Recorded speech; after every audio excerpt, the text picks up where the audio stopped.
Bonjour, vous écoutez le podcast Lifetile, le podcast qui vous parle de l'univers Microsoft.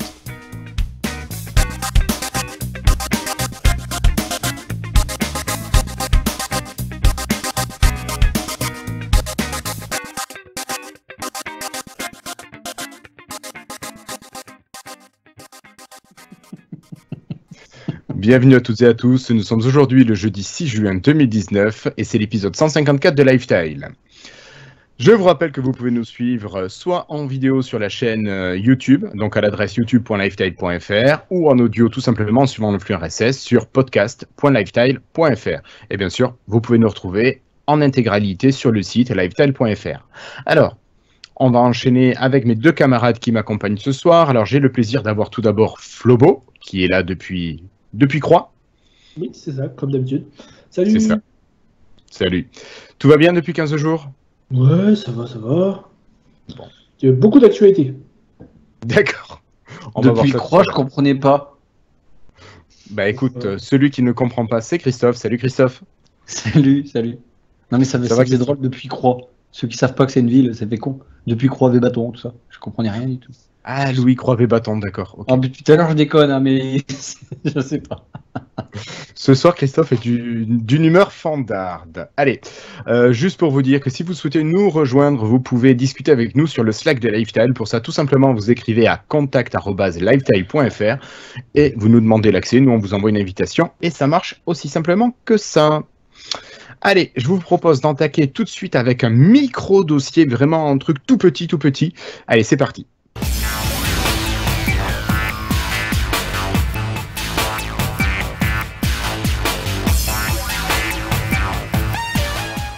Alors, premier dossier, le dossier podcast.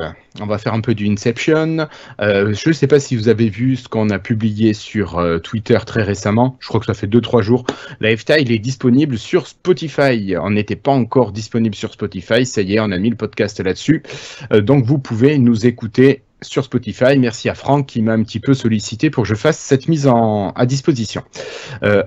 Non, si d'ailleurs, je voulais vous demander, est-ce que vous écoutez vos podcasts par une application de podcast ou vous utilisez un truc style Deezer ou Spotify pour les écouter? Christophe? Moi, j'utilise toujours l'application podcast de David. Qu'as-tu? D'accord. Podcast bêta sur Windows 10. Et sur Android, j'utilise le podcast de Google, mais sauf qu'il ne se lance plus. Alors, je l'ai désinstallé, réinstallé, il se lance plus et hop, il s'ouvre, il se ferme. Donc, alors, tu as Podcast Addict qui est très bien sur Android.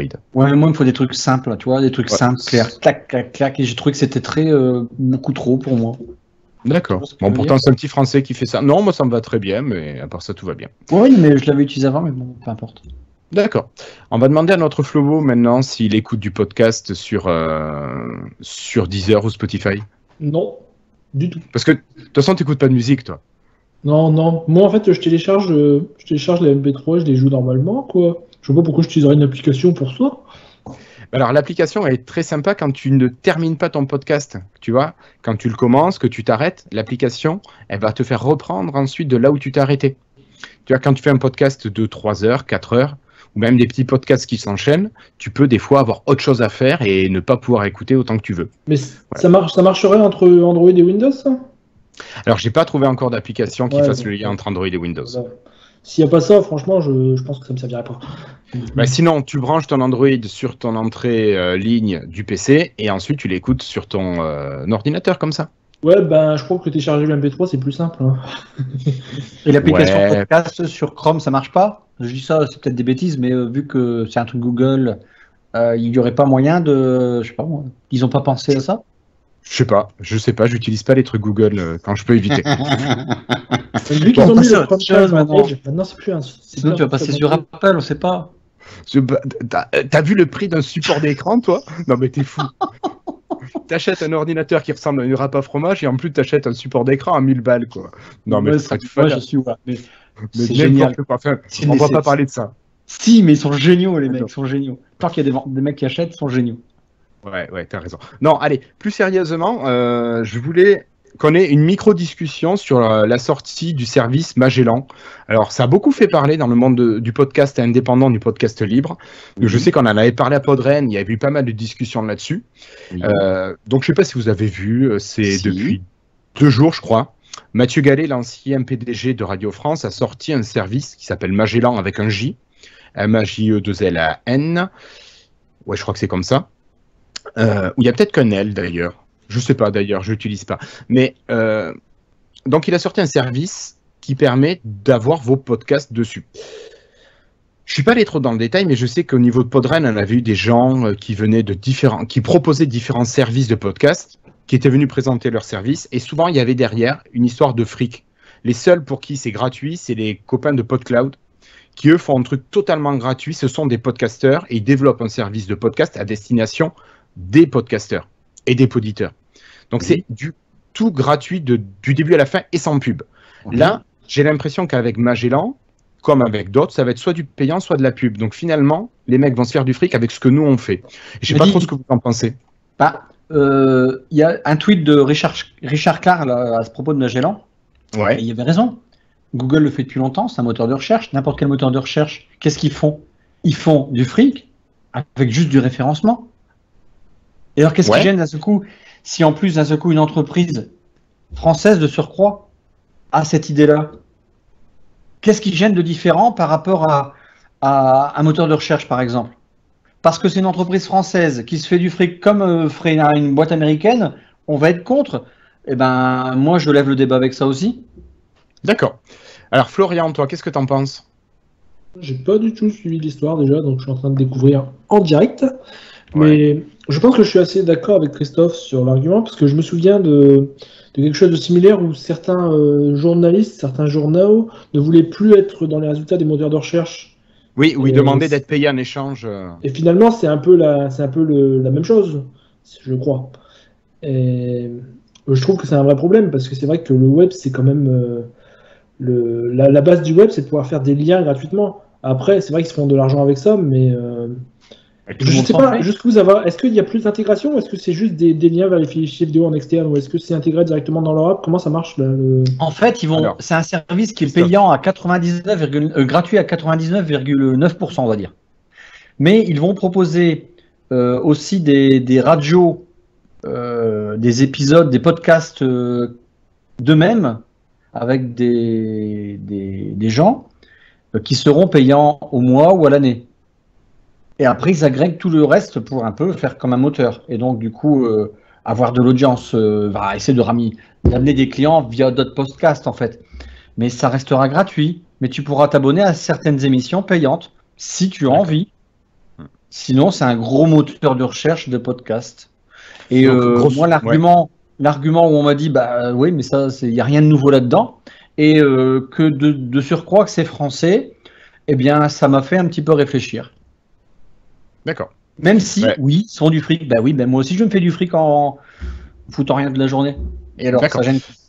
Non, donc finalement, si je résume ton point de vue, il n'y a pas de plus-value particulière par rapport à une bonne application de podcast qui va aller chercher déjà des contenus.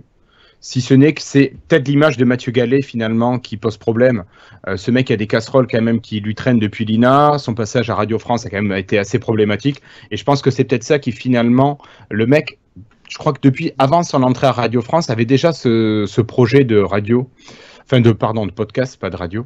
Et je pense qu'il a présenté d'une manière telle, les gens ont dû sentir que c'était un mec qui avait juste les dents longues, qui était là que pour se faire du fric.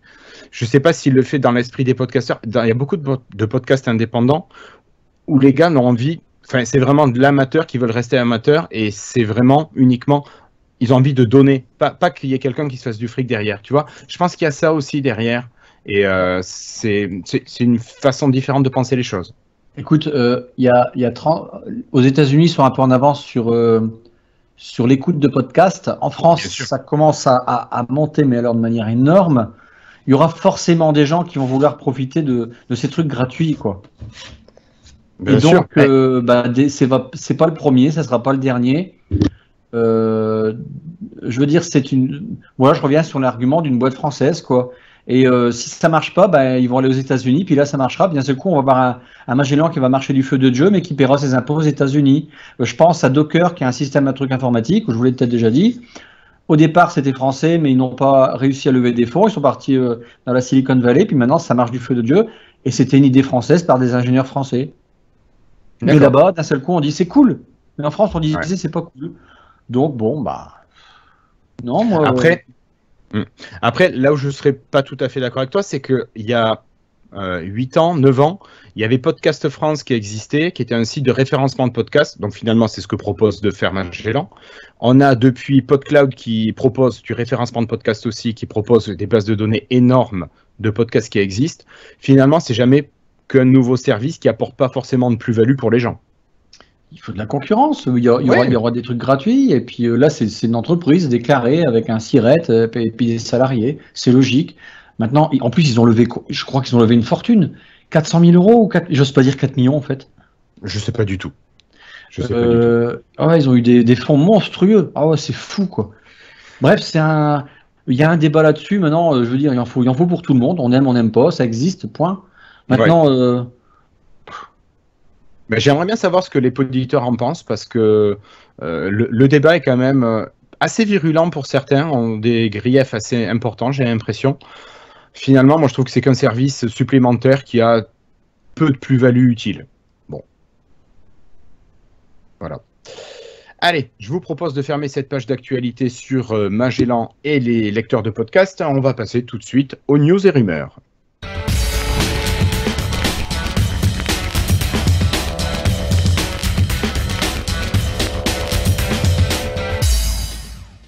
Alors, pour commencer, Florian, est-ce que tu nous parlerais un petit peu dans le monde mobile de cette mise à jour d'Outlook qui est arrivée très récemment? Oui, il y en a eu plusieurs de mises à jour d'Outlook. Oui, il y en a eu depuis 15 jours. Mais oui, tous les jours sont en insider, c'est vrai. J'oublie que certaines personnes ne sont pas en insider, c'est bizarre d'ailleurs, je comprends pas. Oui, ils ont pas de débit. Ouais, ça doit être ça. Donc oui, il n'y a rien de particulièrement extraordinaire, hein, mais c'est des petites fonctionnalités supplémentaires j'ai envie de dire, de Windows Phone qui reviennent. Donc via par exemple l'ajout de personnes favorites. Alors si on ajoute des personnes favorites, on pourra avoir un raccourci pour directement interagir avec elles. Donc pour moi, ça me rappelle vraiment ce qu'on avait sur Windows Phone avec les hubs et les personnes qu'on accrochait. Et également la possibilité de recevoir des notifications de seulement ces personnes-là. Donc si on est par exemple en mode on veut snooze toutes les notifications, on peut virer toutes les notifications sauf celles de ces personnes-là. Ouais. Allô, vous m'entendez? Oui, avec un petit décalage. Non, on t'entend toujours. Je crois qu'il y a un problème de son, je sais pas, c'est bizarre. Bon. Là, c'est revenu. Moi, un truc qui me manque, et on en discutait sur Twitter, Guillaume, oui. Sur Office 365, on peut créer depuis l'année 1920, je crois, dans Office en tout cas, payant, hein, attention, on pouvait créer des boîtes partagées. C'est très utile dans une société. Je ne parle pas de groupe qui est assez nouveau, qui est même mis à jour au niveau de l'administration. Là, c'est des boîtes partagées. Explication. Dans mon entreprise internationale, nous sommes plusieurs. Nous avons par exemple une boîte support.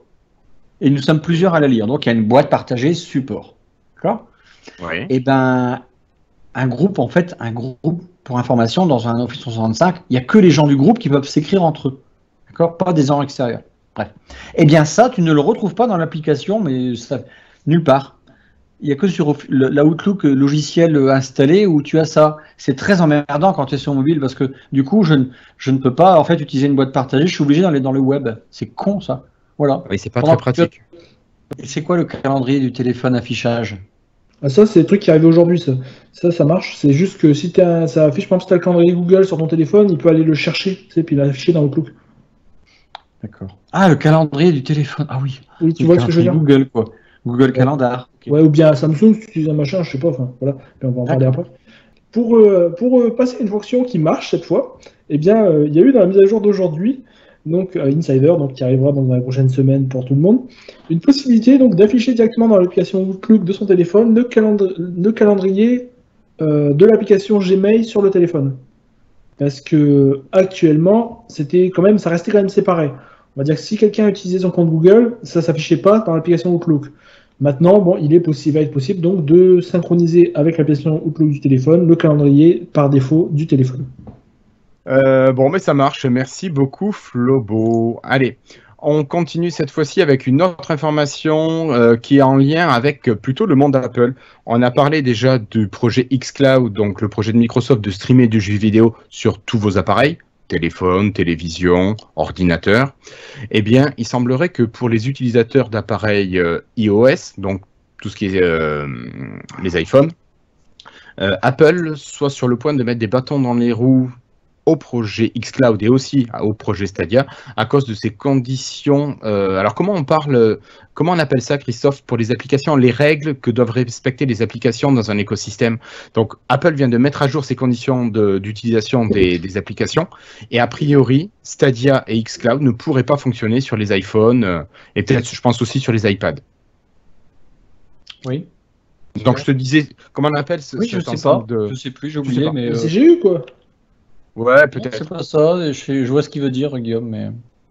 C'est pas grave, mais en fait, en tout cas, maintenant, que dire? Ça reste Apple, Apple reste à son image, et ils ont raison, tant que le public est là, faites ce que vous voulez, Apple. D'accord, ok. Donc, si vous voulez profiter de Stadia et de xCloud, je pense que vous aurez compris qu'il faut passer sur un autre marché. Attends, Stadia n'est pas encore sorti, n'est pas encore dispo. Non, pas encore. xCloud n'est pas encore dispo. Ah, c'est dispo pour les employés de Microsoft. Oui, mais il n'est pas encore dispo. Pas pour le grand public, non, bien sûr. D'accord. Ça va être annoncé quand? Écoute, il y a l'E3 qui arrive, je crois, le 11 juin, là, donc dans quelques jours. Peut-être qu'on va avoir des informations, là, qui vont arriver. S'ils l'annoncent pas là... Bah, je sais pas où ils l'annonceront. Non, mais je crois que Phil Spencer avait dit qu'il y aurait des annonces et ça serait normalement, si je me souviens bien, xCloud devrait être fonctionnel pour tout le monde d'ici à la fin de l'année. Non, d'ici à la fin de l'année. Mais oui. Écoute, c'est pas moi qui prends les décisions chez Microsoft. Hein. Bah, c'est bien dommage. Moi, je te l'aurais fait pour hier. Allez, j'arrête de dire des bêtises et on va continuer. Flobo, est-ce que tu as vu cette news qui, je pense, aurait pu te plaire, celle de Windows, Windows on ARM, qui arrive sur de nouveaux modèles de téléphone, ouais. Est-ce que tu as vu ça? Après, c'est une news un petit peu congelée, parce que ça fait 2-3 semaines déjà, mais bon. Ah bah écoute, ça fait 15 jours qu'on n'a pas enregistré aussi. Oui, d'accord. Oui, mais c'était mi-mai, je pense, hein, ça fait vraiment un moment. Mais on a peut-être... C'est pas grave. Enfin, en tout cas, les gens de la team donc, qui essaient de porter Windows en ARM déjà sur les Lumia 950, eh bien maintenant, ils s'amusent à le porter également sur d'autres appareils, d'autres téléphones. D'ailleurs, un peu sur tout, hein, ils ont même réussi à le faire booter sur la Switch le mois dernier. Bon, ils n'ont pas été plus loin que l'installeur pour l'instant, mais ils l'ont booté sur la Switch. Donc vraiment, ils le font booter vraiment sur tout et n'importe quoi. Comme quoi, Windows, ça peut vraiment tourner sur tout, hein, comme Microsoft le voulait. En particulier, donc ils ont été un peu plus loin avec le OnePlus 6T. Là-dessus, ils ont réussi à faire tourner complètement donc Windows ARM complet. Pas juste l'installeur, ils ont réussi à l'installer, à le lancer, et il tourne. Donc apparemment ça avait l'air de tourner pas mal, mais on n'a pas vu grand chose, on n'a vu que des screenshots, donc bon, on n'en sait rien ce que c'était que les performances. Mais ils ont réussi donc à faire tourner ça sur un appareil Android moderne. Et c'est vraiment pas mal. On peut espérer qu'à terme, parce que pour l'instant le problème du projet pour moi c'est que c'était limité aux Lumia 950. Et les Lumia 950, ils ont déjà des problèmes de batterie, ils vont plus durer des années. Hein. Ouais, donc, non. Ils galèrent aussi à les faire tourner, il faut dire honnêtement, Windows 10 devient quand même plus gros. Le Pro des 950, c'est un processeur d'il y a 4 ans maintenant, 4 ans déjà. 2016 2015 2015, ouais. Et donc, bon, bah, il devient de plus en plus vieux, donc au fil des versions de Windows, ce sera plus possible de faire tourner Windows 10 complet sur le 950. Ce serait bien d'avoir d'autres appareils qui puissent le faire tourner à terme. En attendant que Microsoft nous sorte peut-être un nouvel appareil, peut-être un jour, on espère, non, oui. Bon, je sais pas si j'espère. Ah, Christophe est content. Christophe, ça y est, nouvel appareil? Ah oui, un nouvel appareil, je suis vraiment content. D'accord. Ok. Ouais, moi, en fait, il me faudrait une Surface Mini. En fait, je voudrais retrouver mon grand 1520 en mode Surface. D'accord. Non, je déconne pas. Je reviens. Si j'avais un peu comme l'Apple, ça me va, franchement. Parce que je vous avouer que parfois, je vais plus sur les réseaux sociaux parce que je trouve ça maintenant un débile. J'ai dû monter en performance. Je vais juste jeter un coup d'œil.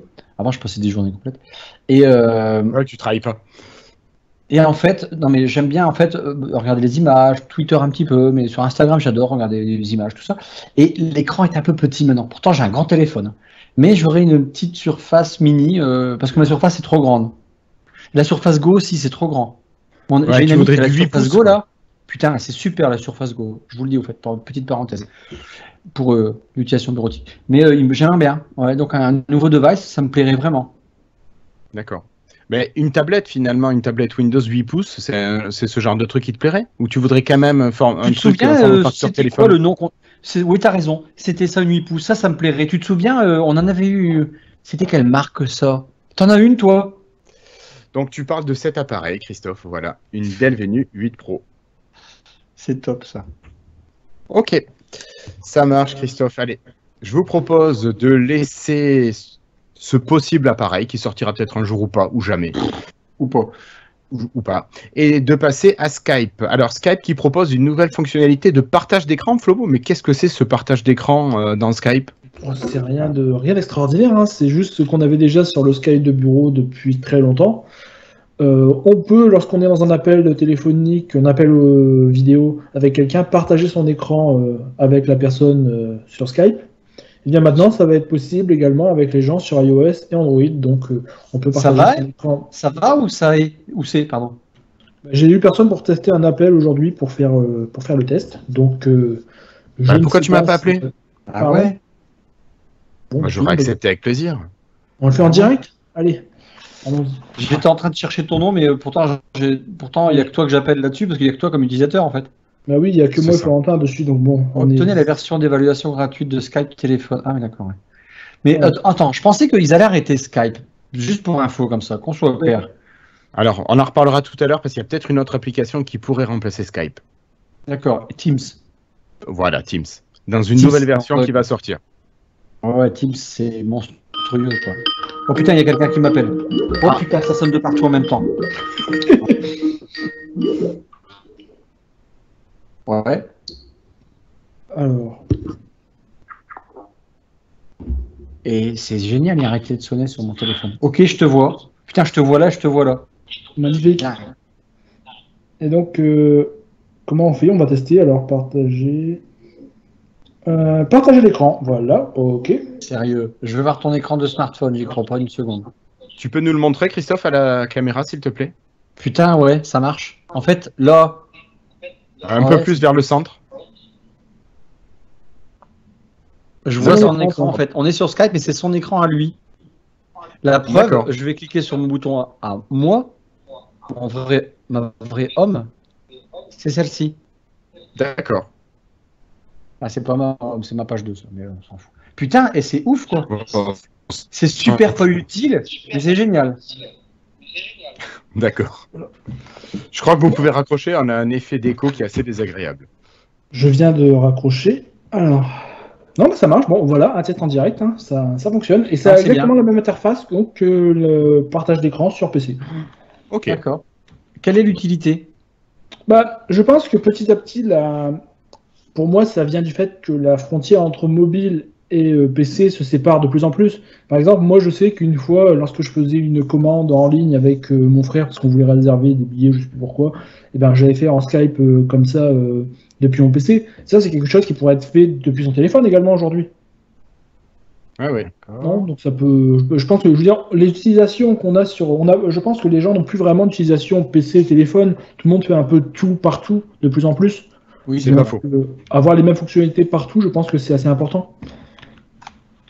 Tout à fait, tu as raison. Ok. Bon.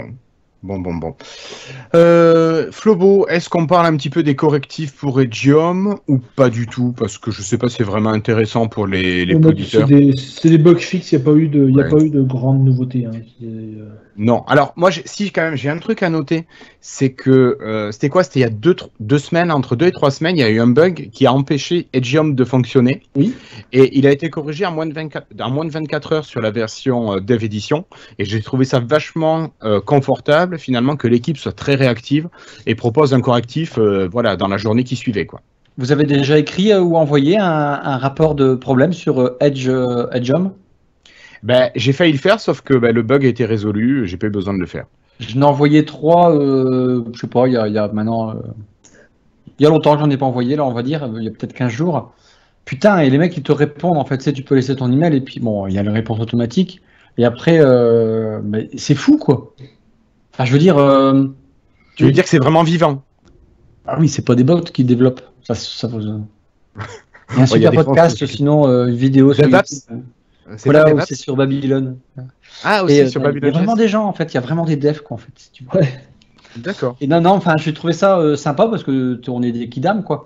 Mais en fait, pour revenir à Edgeom, j'ai adoré, c'est qu'on puisse utiliser les extensions de Chrome. Ça marche super bien. C'est génial. Et puis c'est super facile, quoi. Et, sauf qu'on voit que Google met des bâtons dans les roues sur certaines pages de compte Google où ils te disent votre navigateur n'est pas compatible. Bon, oui, ça marche super bien. Mais bon, ça c'est marrant, mais sinon, entre nous, je sais pas si vous l'utilisez, mais moi c'est devenu mon navigateur. J'ai remplacé Firefox. J'ai toujours Firefox pour un jeu que j'utilise sur Internet, mais c'est pareil. Sinon, une nouveauté. Il va vraiment bien. Et j'aime bien, par exemple, des petits détails. Un nouvel onglet, j'ai mes barres de raccourcis. Sinon, je l'ai pas. Oui. Ce petit choix par défaut débile. C'est plein de petites choses tout con, quoi, que j'aime bien. Et moi, je suis en version développeur, et vous? Pareil. Enfin, j'ai les deux. J'ai la développeur et la Canary. Parce que j'ai installé la Canary quand la développeur était HS. Et depuis, j'ai gardé les deux. J'espère que ça va pas finir comme je laisse deviner sur quelle version je suis. Bah, tu l'as même pas Canary, toi. T'as pas mieux que Canary? Non, malheureusement. J'ai testé, mais il n'y a pas mieux. Bon, une petite nouveauté, je viens de penser à ça, c'est que maintenant, ils synchronisent les paramètres entre les différents PC. Je sais pas si on en avait parlé. Je sais plus quand est-ce que c'est arrivé d'ailleurs. Mais ça le faisait pas il y a encore quelques semaines et maintenant ça fonctionne. Donc... Tu vois, sincèrement, j'espère qu'ils vont pas merder avec ce navigateur-là. Ah, ils ont pas intérêt à merder. Ils ont assez merdé là-dessus, quoi. Et je trouve que c'est bien parti déjà. Moi, je teste tous les navigateurs. J'ai les 3 installés depuis toujours. Et je trouve qu'en plus, ils ont un effet sur Google. Vraiment, ils ont un effet sur Chrome. Parce que pour moi, Chrome, il bougeait, il était devenu très statique depuis assez longtemps. Il s'était installé. Et là, je vois, par exemple, on en avait parlé la dernière fois, que la page des paramètres de Chrome, elle a été refaite pour être un peu plus proche de ce que Microsoft a fait lorsqu'ils en ont fait une nouvelle sur Edge. Là, de même façon, j'ai eu un petit truc qui vient d'arriver sur Chrome où c'est dans la dernière version Canary qui dit envoyer les onglets sur un autre appareil, tu vois, pour envoyer, c'est pour partager. Et ça, c'est quelque chose qui est déjà dans Edge, c'est pas fonctionnel, mais c'est quelque chose qui va arriver dans les prochaines semaines, c'est écrit. Alors j'ai l'impression qu'ils sont déjà en train de du chat de la souris, enfin voilà. Chacun cherche à être le leader. C'est que ça va peut-être relancer un peu la machine d'innovation des navigateurs, je sais pas, j'ai l'impression qu'il y a quelque chose qui s'est relancé, que Google est forcé de plus rester à dormir, ils doivent se bouger un peu parce que Microsoft est en train d'arriver sur leur terrain. Donc à voir, à mon avis c'est plutôt positif, on verra bien ce que ça donnera au fil des prochains mois. Ouais. Ok, mais ça, de toute façon, Cassim nous en avait parlé il y a 2-3 épisodes, je crois. Il nous disait que c'était positif pour les utilisateurs parce que justement, il y aurait cette guéguerre entre les deux qui ne pourrait que faire monter le niveau de qualité des deux navigateurs. Donc finalement, il semble qu'on y arrive. Et c'est tant mieux pour nous. Exactement. Allez. On va continuer cette fois-ci, on va parler un petit peu d'Outlook, mais sur PC et sur tablette. Alors c'est une petite nouveauté qui pourra faire plaisir aux utilisateurs qui ont du tactile. Vous allez pouvoir utiliser la fonction Ink assez facilement à l'intérieur de vos mails. Donc si vous avez envie de dessiner, vous pourrez dessiner directement dans votre email. Bon, c'est pas une grosse nouveauté, mais c'est un petit détail qui peut être sympa quand on a une surface ou un équivalent. Juste pour quelque chose. On parle du gros Outlook, on parle du Outlook lourd, pas des... Oui. On parle d'Outlook, le logiciel Outlook. Oui. Allez, donc on continue cette fois-ci. Alors, j'ai pas trop suivi ça, mais il semblerait que Microsoft ait laissé entendre à ses employés qu'il y avait un projet Centaurus avec 2 écrans, mais plutôt PC. Ça vous dit quelque chose, ça, monsieur Florian? Ouais, c'est assez étonnant d'ailleurs. C'est un projet de l'équipe Surface qui a pas été leaké, d'ailleurs, qu'ils ont leaké eux-mêmes. Ce qui est assez étonnant de la part de l'équipe Surface, parce que jusqu'à présent, c'était une équipe qui était très, très secrète. On va dire qu'ils essayaient de jamais avoir de fuite de leurs produits. Et là, ils ont décidé d'eux-mêmes de parler de ce qu'ils étaient en train de faire. Et donc, ils essayent de faire une petite surface à 2 écrans. Alors, c'est pas sans rappeler différents projets de Microsoft du passé, notamment, je ne sais pas si vous vous souvenez du courrier en 2010 qui devait être qui justement a été abandonné parce qu'ils ont fait Surface à la place. Et également celui dont on a parlé très très souvent, le fameux Andromeda, qui était donc lui un appareil vraiment très mobile, plutôt téléphone à 2 écrans, qui semble avoir été définitivement abandonné, disons-le clairement, il sortira jamais. Donc Un téléphone chez Microsoft, mais c'est impossible. Oui, incroyable. Donc l'idée a été reprise, donc mais cette fois par l'équipe Surface, donc ce serait pas un appareil tout petit, mais ce serait un appareil plus grand. Donc un peu peut-être de la taille que Christophe aimerait avoir. À voir, on n'a pas de. Je crois que c'est plus grand que ça. Ah oui, mais je pense que ce sera plus grand. Tu penses? Je pense que c'est ça. Moi je le vois pas, c'est énorme que c'est plus grand que ça. Je le vois plus comme la taille de la Surface, comment elle s'appelle, la Go. Go. Dans ma tête, je le vois comme ça. Après.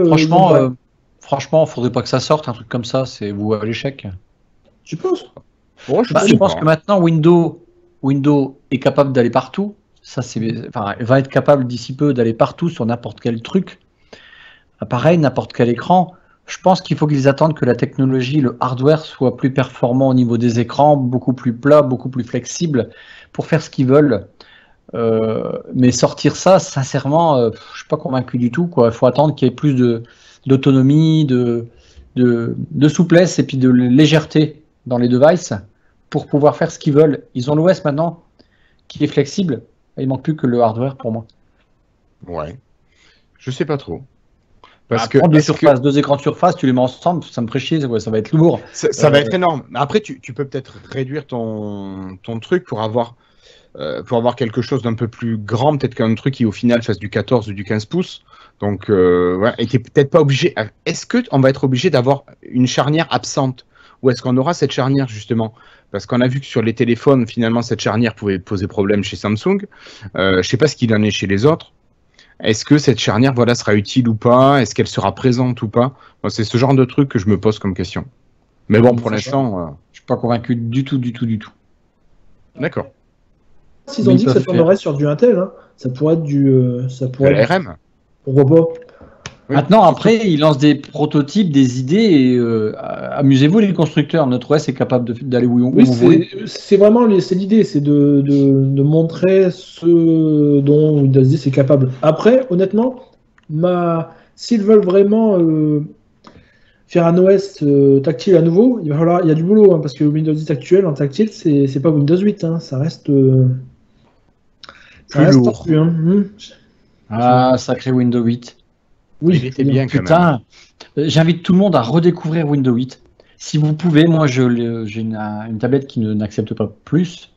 Putain, mais au départ, oui, j'aimais bien, mais c'est super en fait. Il y a un truc qui... Enfin, c'est dommage. Franchement, je l'ai redécouvert. Je sais pas si vous comprenez, redécouvert, c'est-à-dire que je l'avais oublié complètement. Oui. Ouais. Et je reviens du futur là et je me dis, mais merde, c'est génial ce truc, putain, c'est seulement maintenant, après plusieurs années, que je me trouvais que ça avait vraiment du sens, quoi.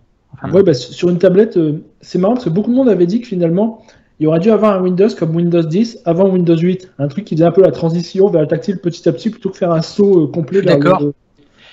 Et entre nous, je n'arrive pas à utiliser le menu de Windows 10 en mode tablette. Je le comprends pas. Il m'énerve. Je comprends rien. Non, mais je merde sur ce menu-là. Oui, c'est bien pour ça que je dis qu'il y a du boulot parce que moi, ma Surface, je vois quand je suis en mode tablette, ça m'énerve. Il y a un truc qui n'est pas clair. J'arrive même pas parfois à le quitter ou le mettre. Une fois, j'ai vu une cliente, elle avait mis ça sur son PC par erreur. J'ai dit, écoutez, je ne sais pas l'enlever. Elle voulait retrouver le menu Windows 10 normal. Oui.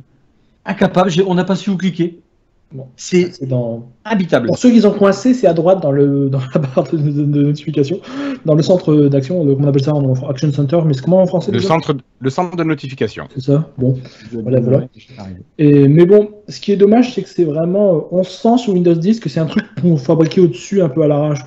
Par exemple, régulièrement, quand tu es en mode tablette sur la Surface, tu vois les icônes du bureau qui clignotent. Elles apparaissent une seconde, puis elles redisparaissent. C'est un peu, tu te dis, waouh. Quand tu écoutais là, Windows 10 était vraiment beaucoup mieux pensé pour le tactile, mais bon. J'ai l'impression que non, ils ont bien compris que Windows 8 c'était bien. Eux-mêmes, ils en étaient convaincus. Le public n'a pas été convaincu, donc ils ont dit il faut pas qu'on lâche le truc, on va laisser des tuiles. Bon, et voilà, ils ont refait un truc entre deux, quoi. Enfin moi, bref. Je suis pas sûr. Je sais pas ce que vous pensez du futur des tuiles. On dérive un peu là, mais. Honnêtement, je suis pas sûr que ça va durer si longtemps, hein, parce que si on regarde les apps récentes de Microsoft, la nouvelle version de Skype en React Native qui est sortie il y a quasiment un an maintenant, l'application Your Phone, c'est deux applications qui sont des applications de messagerie, enfin partiellement, et ça fait quasiment un an qu'elles existent tous les deux, et il n'y en a pas une des deux qui a une lifestyle. Hein. Je suis d'accord avec toi. Les tuiles, le problème des tuiles, c'est que Microsoft n'a pas donné la possibilité à autre que UWP en développement pour faire ce qu'on veut. Oui. Et Microsoft est toujours convaincu que son WP, enfin a priori on va dire. Mais ça c'est dommage. Des gens comme moi, on peut pas aller avec on peut se mettre en tuile. Je peux pas vous partager mon écran, mais j'avais montré une fois sur le Slack. Il suffit de rajouter des fichiers et puis un fichier manifeste et vous pouvez du coup vous positionner dans le menu Windows 10 avec une application comme l'application, je crois que c'est Slack qui le fait aussi. Il y a aussi Tor qui le fait aussi. Et c'est génial, c'est très joli, mais on est très limité. On peut pas, dans notre manifeste, on n'a pas le droit de déclarer des grandes tuiles, des tuiles rectangles. Du coup, on peut pas profiter de la souplesse du système pour des applications Win32. Ouais, et ça, j'ai trouvé ça dommage. Ils nous ont jamais laissé la possibilité d'aller plus loin. Toujours en y croyant mort. Non, non, les gars, le store. Je suis bien content de ne pas me faire chier à aller sur le store avec des applications professionnelles finalement. J'aurais perdu du temps et de l'argent du coup. Moins du temps. Du temps, ouais. Bon, merci Christophe et Florian pour ces éclaircissements. Moi, je vous propose, sans transition, d'enchaîner avec un anniversaire. Florian, c'est l'anniversaire de qui? C'est pas le mien encore? Non, c'est l'anniversaire d'un grand service de recherche en ligne. C'est Bing. C'est l'anniversaire de Bing. Est-ce que vous vous rendez compte que Bing a 10 ans? Putain, waouh, le bel âge. Alors, si on refait un peu l'historique de Bing, ça a été une histoire assez compliquée parce que ça a commencé comme MSN Search, je crois, en 2004, quelque chose comme ça, quand Microsoft a voulu suivre Google dans le monde de la recherche en ligne. Il y a peut-être même eu un autre Mail Search, non, je ne sais plus avant. Enfin, ça a changé de nom 5 fois, c'était Windows Live Search tout seul, et finalement, ils ont enfin décidé de lui donner un nom séparé de Windows en 2009, et c'était Bing. À l'époque, ils avaient relancé entièrement Bing avec ce concept d'avoir une belle image tous les jours. Donc ça fait 10 ans qu'on a des belles images tous les jours déjà. c'est génial. Oui. C'est vraiment une plus-value pour certains. Oui, clairement. Et pendant des années, on a eu il y a eu cette petit combat interne entre Bing et MSN pour savoir lequel devait être la page par défaut des navigateurs Microsoft sur Windows. Et ça a l'air d'avoir enfin été résolu avec le nouveau Edgeium, puisque enfin on a un peu les deux en même temps. C'est-à-dire que quand on ouvre Edgeium, si on est en mode panorama, c'est ça, je sais plus comment ça s'appelle en français. Je sais plus comment il s'appelle, mais oui, il y a et trois modes. En haut, on a la page de Bing, et quand on l'ouvre, on a la belle image Bing. Quand on scrolle vers le bas, on a les news MSN. Honnêtement, c'est tellement simple, je sais pas pourquoi ils ont mis 10 ans à se battre c'est vrai. pour arriver à cette solution. Mais voilà, on a enfin le meilleur des deux mondes. Et c'est une très bonne chose pour moi. Donc, Bing reste pour moi pas le meilleur navigateur. Enfin, c'est un bon navigateur de recherche, mais pour moi, ça reste pas au niveau de Google, malheureusement, pour pas mal de choses. Surtout en français. Ouais, moi je suis pas d'accord parce que Bing, j'utilise tout le temps. Toi aussi, tu l'utilises beaucoup, Flobo, tu mens parce que tu as plus de 30 000 points. J'ai vu une capture écran que tu partageais sur Bing. Oui. Rewards. Donc, je pense que tu mens volontairement. Là, tu es en plein. Tous les jours. Mais le truc, c'est que j'ai rarement une journée où j'ai une recherche Bing que je trouve pas ce que je veux et je repasse pas sur Google juste pour cette recherche-là. Après, c'est pas tout. C'est peut-être 5% de mes recherches dans la journée. Mais je repasse quand même au moins une fois par jour sur Google pour un truc que je trouve pas sur Bing. Parce que par exemple, je sais que c'est une page, par exemple, c'est tout bête, mais imagine un truc tout bête, une page de forum, je me souviens à peu près de quoi il parle, mais je sais plus où est-ce que je l'ai trouvé, je l'ai lu. Je tape ce que je me souviens à peu près de la page, la majorité du temps, Bing ne sait pas me le trouver. Tandis que Google, je sais pas pourquoi, par la magie, il arrive à me trouver exactement ce que je veux. Parce que Google connaît tout de toi, donc il n'a pas besoin de chercher. C'est ça aussi, je pense. C'est ça, ils ont des données. Mais Bing, ce que je trouve encore bizarre, c'est que, tu en parlais tout à l'heure, Guillaume, c'est que, pareil, il y a des différences, enfin, je sais pas si tu le disais en off ou pas, entre l'Europe et tout ça, là. Bah là, c'est pareil pour Bing. Si vous allez sur Bing américain, vous avez par exemple un truc qui est tout con, mais il y a Fun and Games. Donc c'est Bing Fun. Je sais pas si vous avez déjà entendu parler de ça, de Bing Fun. Non. Oui. Eh bien, en fait, mettez-vous en mode anglais, allez sur le menu burger tout en haut à droite de bing.com, et là, vous verrez apparaître Bing Fun and Game. Donc, c'est des jeux en ligne un peu comme on aurait sur Messenger, je crois, de Facebook. C'est plein de trucs. Enfin, il y a des choses comme ça qu'on n'a pas. Pourquoi on n'a pas? Parce que c'est des jeux. Alors, on peut faire un sudoku à plusieurs. Quelle est la problématique de ne pas l'avoir en fait en français, en anglais, en espagnol. En anglais, oui. Enfin, sur les autres trucs, et c'est tout bizarre. Mais en fait, quand vous regardez bien dans le Enfin, c'est bien foutu Bing. Après, moi, ce que j'aime bien aussi, effectivement, tu parlais des images. Alors, sur Windows 10, par défaut, je n'ai pas trouvé comment mettre par défaut l'image de Bing, mais tous les jours. Du coup, j'utilise une application qui s'appelle DailyPic, qui est du store. Et du coup, je l'ai sur tous mes appareils, même sur mon Android. Donc, c'est pour ça que j'aime bien, moi, les images de Bing. Franchement, ça change tous les jours. Je ne saurais pas mettre une image de fond qui reste statique à vie, quoi. Et donc là, ils me changent des images tous les jours et elles sont vraiment belles en plus. Je ne sais pas comment ils font, mais.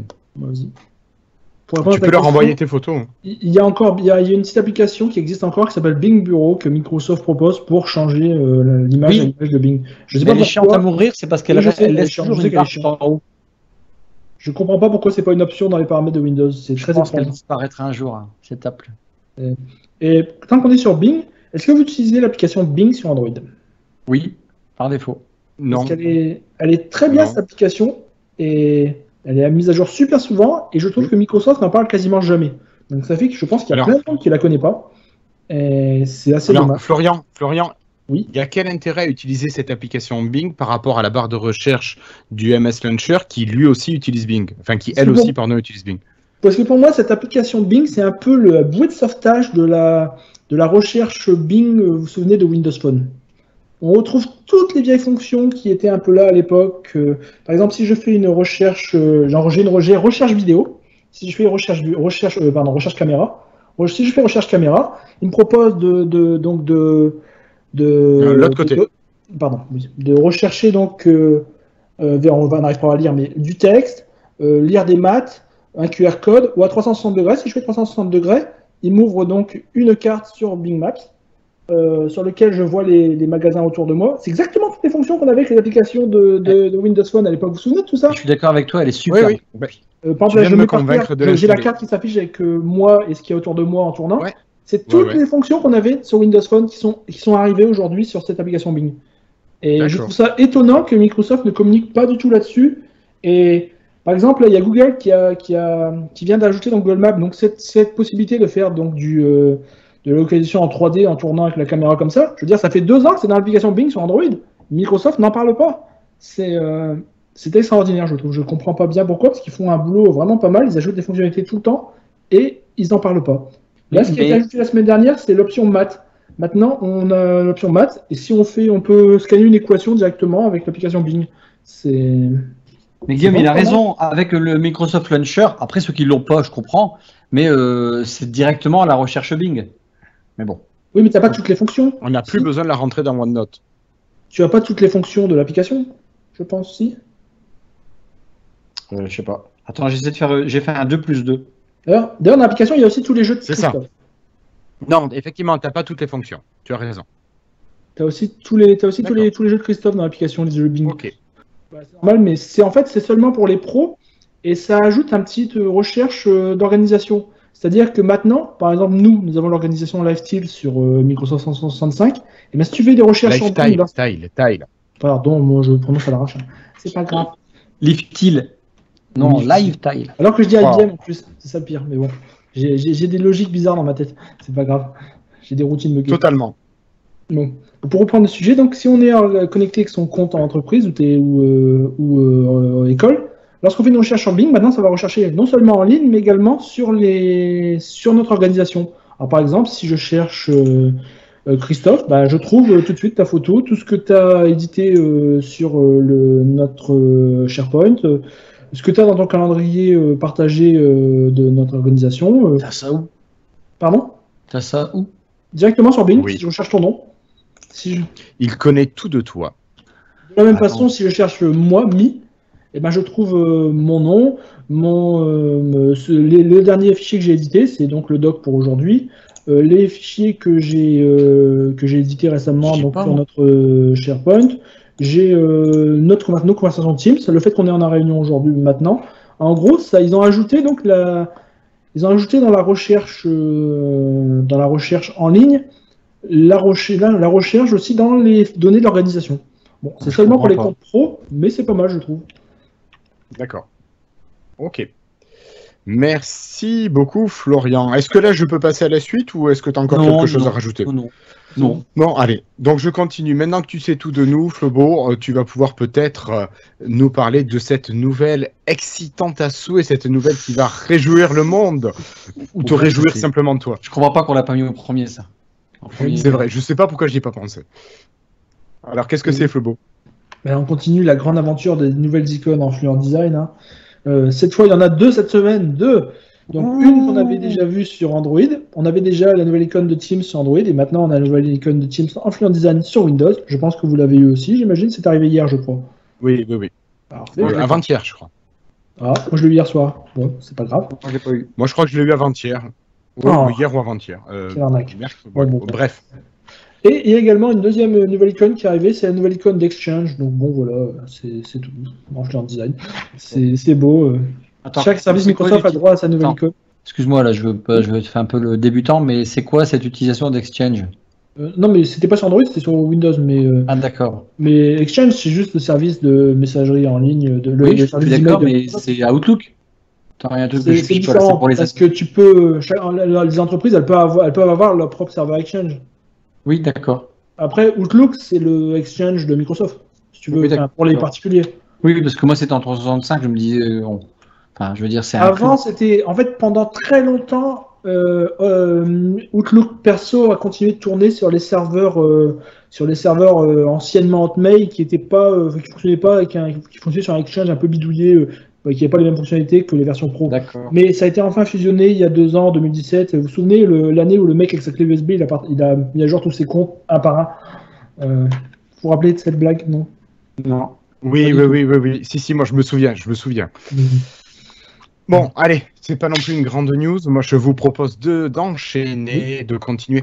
Il y a cette petite information là sur la fin des distinctions entre les apps Win32 et les apps Store. C'est quoi rapidement? C'est intéressant ou on passe? C'est juste que quand on avait une app dans le menu démarrer ou dans la recherche sur Windows 10, ça nous disait si c'était une application sécurisée du Windows Store ou du Microsoft Store, ou si c'était une application bureau Win32 ancienne, en fait, voilà. Et en gros, c'était une façon de pousser les gens à utiliser les applications Store parce qu'elles étaient sécurisées, modernes, machin chouette. Et maintenant, les deux, sauf que ça marche toujours pas.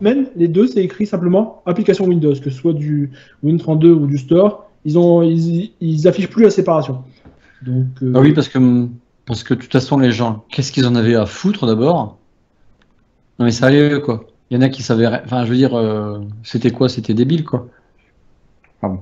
Et puis en plus, je pense que le concept également, le nom application bureau, il n'avait plus vraiment de sens. Même les applications store, maintenant c'est aussi des applications bureau. Enfin, tu sais, c'était à l'époque de Windows 8 qu'on disait bureau et puis mobile.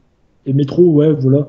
Donc, enfin bon, maintenant une application. C'est bien, ils simplifient et ils ont bien raison. Passons, et cette fois-ci, on va s'intéresser un petit peu plus au monde de Microsoft avec une information qui va te ravir, Flobo, parce que c'est quelque chose qui va ouvrir près de chez toi. C'est normalement un Microsoft Store qui va ouvrir à Londres, donc tu seras, je pense, volontaire pour aller l'inaugurer ou aller en tout cas t'y rendre assez rapidement, j'imagine.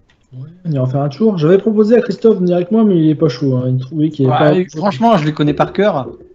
Et bon, j'ai même pas été à celui de New York sur la 5e. Passé devant en plus, je suis même pas rentré, toi, pour te dire. D'accord. Alors, Microsoft Store ouvre le 11 juillet, normalement, et ça sera pour plutôt tout ce qui est flagship, avec plutôt du haut de gamme qui sera présenté. Au milieu de... Oui. Le beau.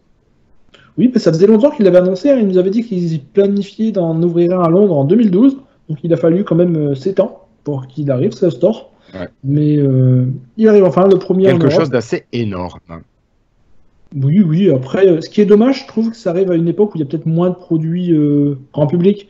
Comme tu dis, ça sera sûrement plus de la démo que de la vente, j'imagine. Non, détrompe-toi. On en a parlé où, ça? Okay.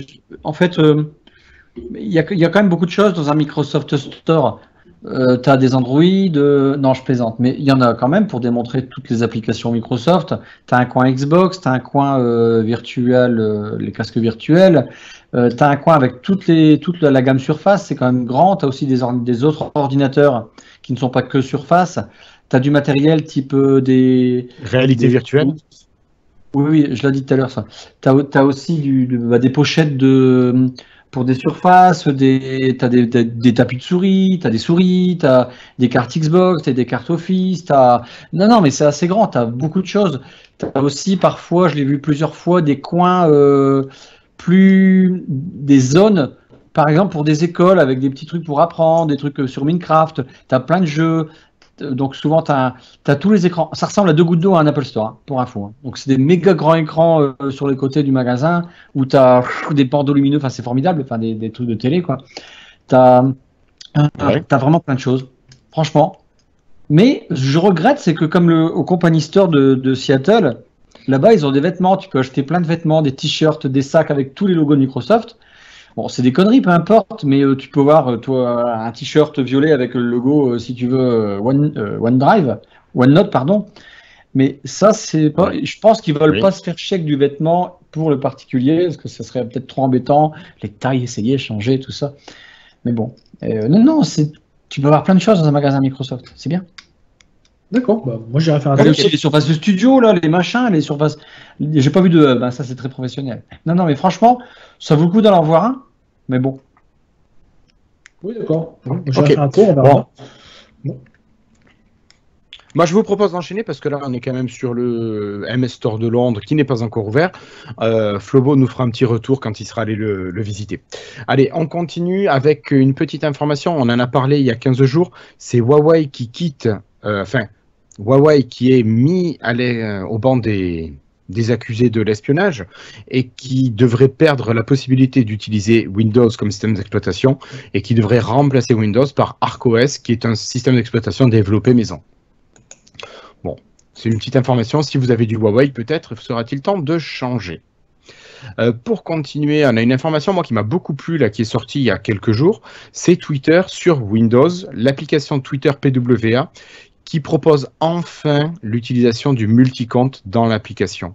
Et ça, moi, c'est quelque chose que j'attendais depuis fort longtemps parce que gérant 4 ou 5 comptes Twitter, c'est quand même super utile de tout avoir dans la même application et de ne pas être obligé d'aller chercher un autre client ou de repasser par le web à chaque fois. Voilà. Je comprends pas, mais j'avais déjà, moi, dans l'application Twitter. Sur PC, Christophe, sur PC. Non, j'utilise pas l'application.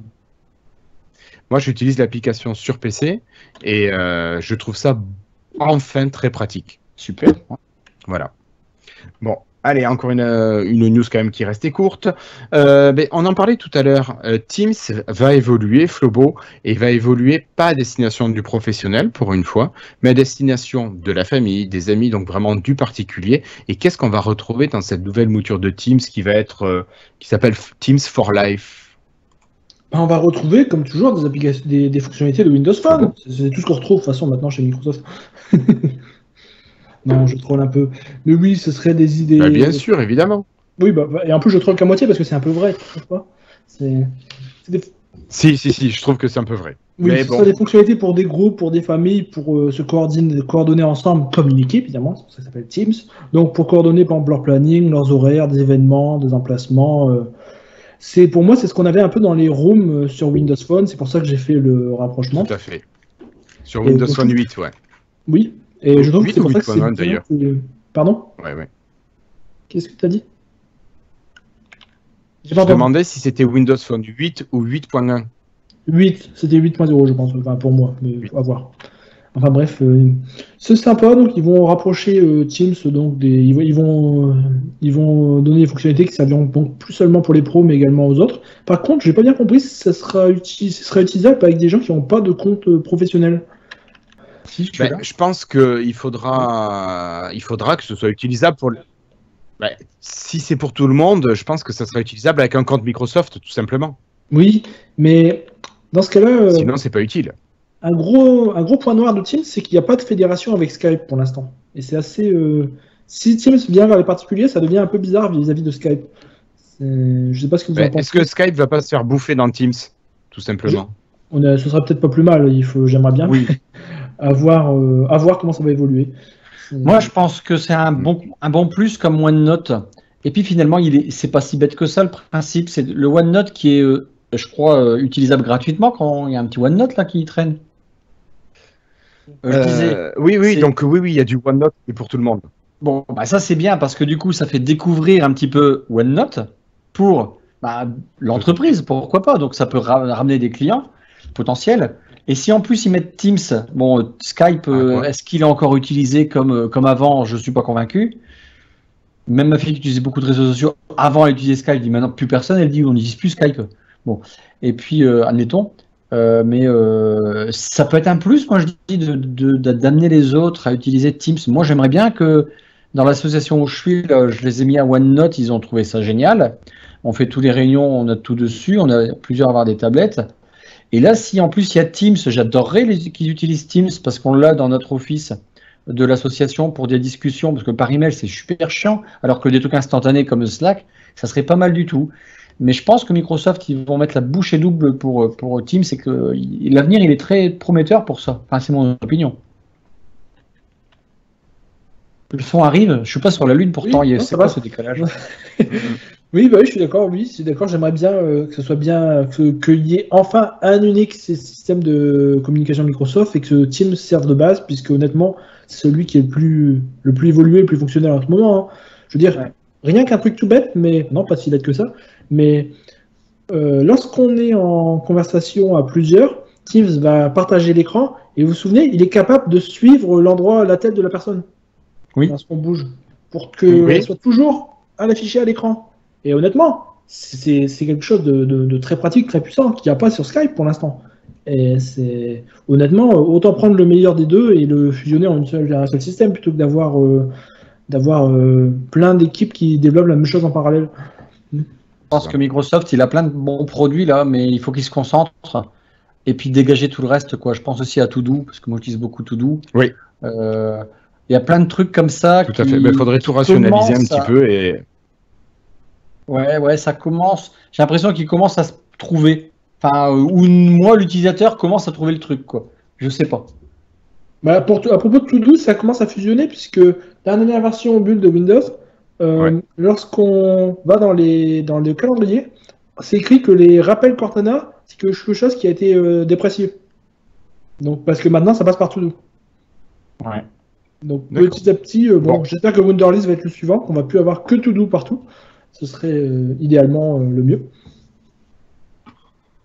Ouais, mais je sais pas. Là, moi, il se met à jour très régulièrement. To-Do, j'utilise tous les jours, et après, je vais pas très loin dans son utilisation. Elle est basique, mais j'ai plein de trucs différents. Et puis, c'est fait, c'est pas fait, je dégage et puis basta, quoi. Ce qui est très bien, c'est qu'il est parfaitement connecté aux autres services Microsoft maintenant. On met un rappel dans la barre des tâches, il arrive sur To-Do. Le rappel, on peut le snooze, et le snooze il est connecté à To-Do.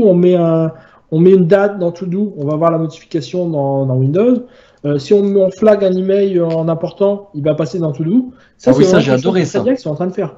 J'ai adoré ce truc-là, de le flaguer, le courrier avec indicateur. J'ai trouvé ça super intelligent, quoi. Oui, ils sont vraiment en train de faire un truc que tu utilises sans même avoir lancé l'application. Moi, je lance très rarement l'application To-Do, mais j'utilise To-Do via les autres services. Et ça, c'est le mieux. C'est le service que tu utilises sans même lancer l'app. Ça, c'est la meilleure façon de faire. C'est le truc qui est parfaitement intégré de façon transparente à tout le reste. Ouais. Franchement, c'est top, quoi. Mais bon. Voilà. Est-ce qu'on a perdu ? Mais sinon, c'est quoi le bordel, là ? Je sais pas. C'est bizarre, cet épisode. Attends, tu m'entends en temps réel ? Oui, moi je t'entends en temps réel. Oui. Ouais, moi aussi, ouais, d'accord. En fait, c'est Guillaume qui... Il fait quoi tout seul, Guillaume ? Je sais pas, il regarde tout droit. Je crois qu'il ne voit plus. Ou alors il a dû passer dans une porte temporelle. Tu sais, on est peut-être disparu. On est peut-être plus on est déphasé de la vie, je pense. Oui, c'est comme l'épisode de Stargate où ils sont de l'autre côté de la porte, ils sont plus à la même époque. J'ai pensé à ça. Je crois qu'on est déphasé. Ils nous voient pas. La conversation elle devient de plus en plus bizarre en plus de 2 minutes, quoi.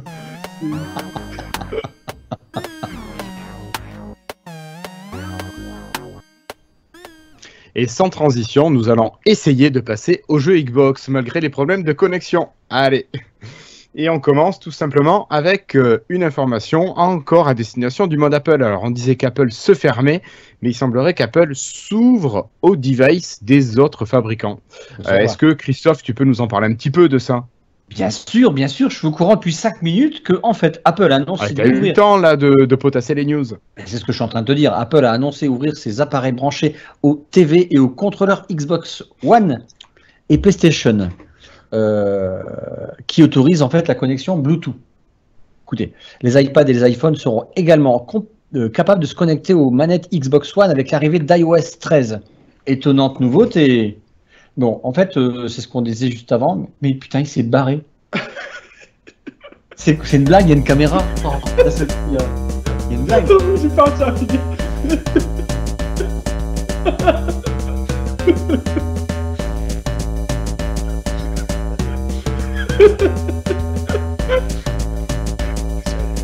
Oh, c'est un épisode mémorable.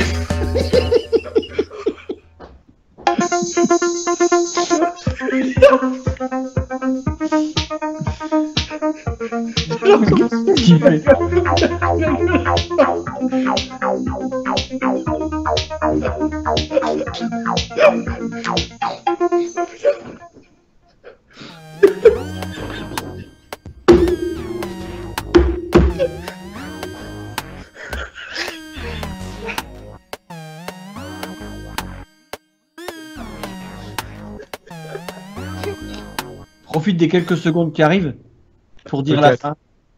Ok. Que ça enregistre quand même. Bon, alors, suite à des problèmes de connexion que vous avez pu remarquer durant l'épisode, on va réduire la partie des news Xbox. Juste, moi, il y a une news qui m'a fait relativement sourire, que j'ai trouvé complètement décalée. Je ne sais pas si vous l'avez vu. C'est Xbox qui s'est associé avec la marque, je ne sais plus avec quelle marque, pour faire des produits d'hygiène corporelle, donc déo, gel douche et compagnie. J'ai trouvé ça complètement farfelu et je trouve ça, je sais pas. Complètement con, disons-le. Voilà, c'est pas moi qui l'ai dit. Voilà. Je sais pas, qu'est-ce que t'en penses, toi, Christophe, de ça? Je pensais que c'était une blague. Je pensais pas que c'était sérieux. Je pensais que c'était un fake sur Twitter. Moi aussi, là, tu viens de me dire que non, mais pour moi, c'était un fake. J'ai même pas prêté attention. Mais non, c'était sérieux.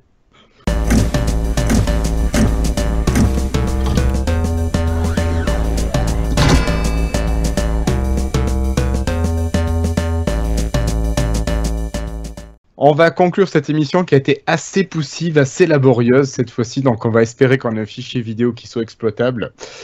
En tout cas, merci d'avoir fait l'effort de nous suivre, malgré les péripéties qui ont pu avoir lieu. Merci Christophe, merci Florian de m'avoir suivi ce soir. Moi j'ai adoré. Bon, allez. Donc, si jamais vous avez apprécié cet épisode, vous pouvez mettre un petit pouce bleu en bas si vous regardez la vidéo, mais vous n'êtes pas obligé aujourd'hui, là, on vous en tiendra pas rigueur. Si vous avez des commentaires à faire, on a parlé de Magellan, surtout, n'hésitez pas, faites-le en dessous, là. Par contre, montrez-nous, ça, c'est quand même plus intéressant, puis par écrit, même si la connexion saute, c'est pas grave, on pourra quand même échanger. Qu'est-ce que je voulais dire? Et puis voilà, quoi. Merci beaucoup.